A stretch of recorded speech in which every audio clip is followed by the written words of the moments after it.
আসসালামু আলাইকুম। আম্মাজান ভালো আছেন?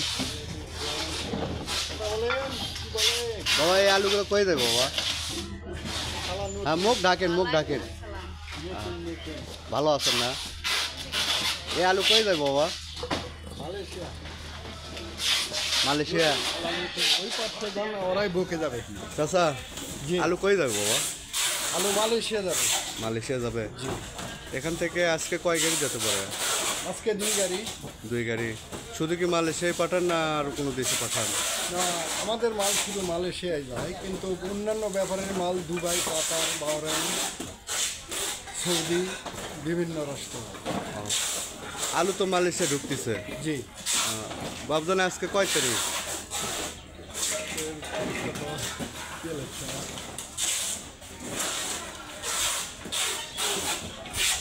আজকে 7 তারিখ।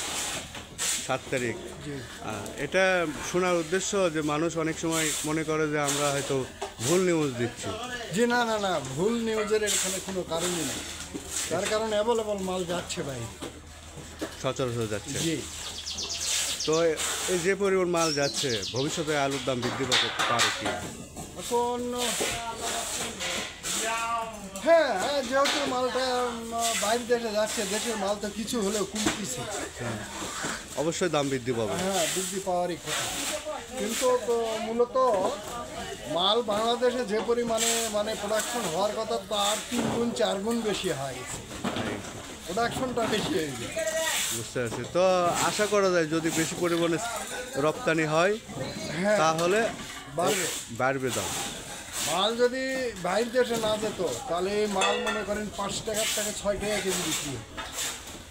তো আশা করা যায় যে আশা দাম করা- বাড়বে জি। ইনশাল্লাহ।